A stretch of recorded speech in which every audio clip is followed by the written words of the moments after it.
पाकिस्तान डूब रहा है, स्पीड ब्रेकर मियां हबीब, नगोड़ी सियासत कहीं टिकने का नाम ही नहीं ले रही, रोज नया चंद चढ़ा होता है, लोग सियासी खेल तमाशों में उलझ कर रह गए हैं, किसी को एहसास तक नहीं कि मुल्क में कयामत सगरी बरपा है, पानी की तबाहकारियों ने पूरे मुल्क को उधेड़ कर रख दिया है, चूंकि इस्लामाबाद में सैलाब नहीं आया, लिहाजा पूरे मुल्क में शांति है, मुल्क के तूलो अर्ज में पानी तबाही मचा रहा है, इस वक्त तक 450 के करीब अफराद लुक़्मे अजल बन चुके हैं, हजारों की तादाद में जख्मी हैं, मुतासरीन की तादाद लाखों में है, अरबों रुपए का नुकसान हो चुका है, लाखों एकड़ अराजी पर खड़ी फसलें तबाह हो चुकी हैं, लोगों का कीमती मालो मता और मवेशी पानी में बह चुके हैं, हजारों किलोमीटर सड़कें तबाह हो चुकी, रास्ते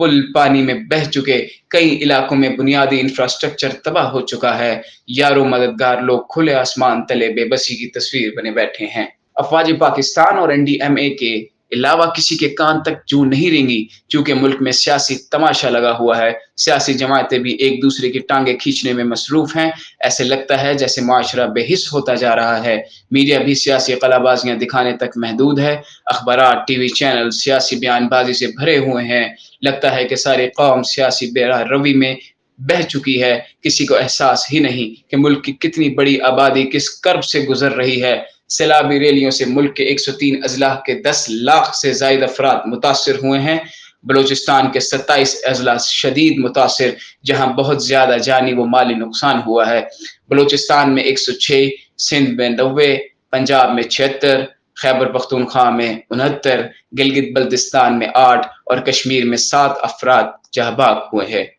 पिछले 1-2 साल से पाकिस्तान में अजीब व गरीब मौसमी तगीरात देखने में आ रहे हैं, इस साल गिलगित में ग्लेशियर फटने से बड़ी तबाही आई, शहर कराकरम पर सड़क पुल तिनकों की तरह बह गई, वादी नीलम में बादल फटने से 5 सियाह दोस्त जिनका ताल्लुक नारवाल पंजाब से था और 5 तालिब इल्म थे, पानी में बह गए, जिनमें से 3 की अभी तक लाशें भी नहीं मिली। कराची से हैदराबाद जाने वाली फैमिली की गाड़ी पानी में बह गई, जिसमें 7 अफराद सवार थे। बलूचिस्तान के किला अब्दुल्ला में ट्रैक्टर ट्रॉली सैलाबी रैली में आकर डूब जाने से 15 अफराद जहां हो गए, इस तरह बलूचिस्तान के बाज़ इलाकों में भी बादल फटने के वाकयात देखे गए। इस किस्म के शदीद तगीरात पहले कभी नहीं देखे, कहीं ये मामूली वाकयात नहीं है, साइंसदानों का खदशा है कि कहीं पाकिस्तान के खिलाफ मौसमी हथियार तो नहीं आजमाए जा रहे, इस पर तहकीक होनी चाहिए। पाकिस्तानी यूनिवर्सिटी साइंसी और तहकीकी इदारों को इस पर रिसर्च करनी चाहिए कि इन शदीद बारिशों की वजूहात क्या थीं, पाकिस्तानी इलाकों में ही क्यों बादल फटने, मुस्तकबिल में ऐसे हालात से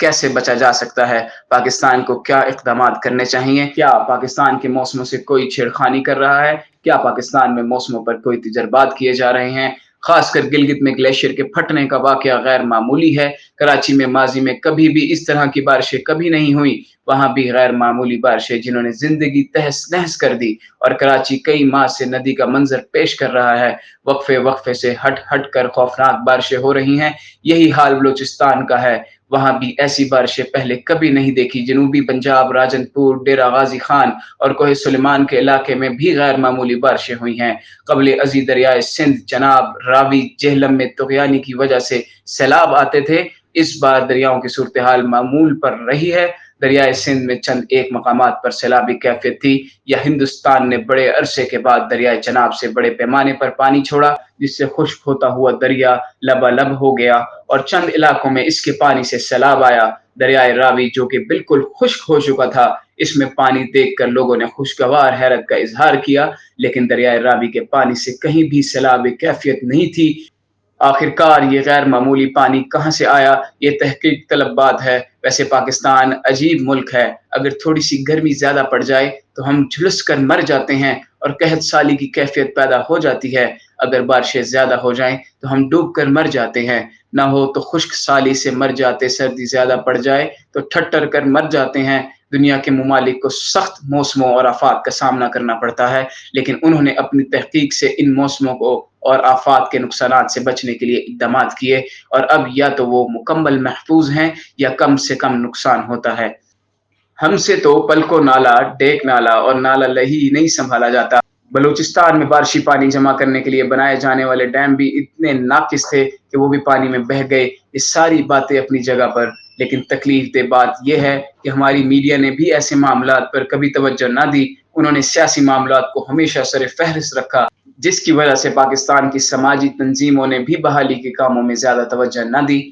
لوگوں نے ڈوبتے پاکستان کو بچانے کے بجائے سیاسی مشگافیوں پر زیادہ دھیان دیا۔ آج بھی لاکھوں لوگ مدد کے منتظر ہیں۔ ہماری سماجی تنظیموں اور صاحب حیثیت لوگ سے گزارش ہے کہ وہ اپنے ہم وطنوں کی مدد کے لیے آگے بڑھیں۔ کچھ تنظیموں نے اپنے طور پر بہت کچھ کیا جنہیں سراہا جانا چاہیے۔ لاہور سے انجمن آرائی پاکستان میں کے روح رواں میاں سعید ڈیرے والا نے اپنے دوستوں، جن میں میاں طلعت اورینٹ والے، Chaudhry Shakeel G M cables والے، جنرل غلام مصطفیٰ کوثر، میاں غلام مرتضی شوکت، فاسٹ کیبلز والے، محسن گھرکی ہسپتال والے، چودھری حبیب کمل یونی بلڈرز والے، صنعت کاریوں کے رہنما میاں زاہد جاوید، میاں خالد حبیب الہی ایڈوکیٹ، چودھری فضل الہی، ملک جاوید، میر افضل و دیگر سے کروڑوں روپے اکٹھے کر کے سیلاب سے متاثر علاقوں میں خوراک، خیمے اور کپڑے بھجوانے کا اہتمام کیا۔ یہ سیلاب کی تباہ کاریوں کے بعد اس کے سائیڈ ایفیکٹس بھی بڑے خوفناک ہوتے ہیں۔ ان کے علاقوں میں اب بیماریاں پھیل رہی ہیں۔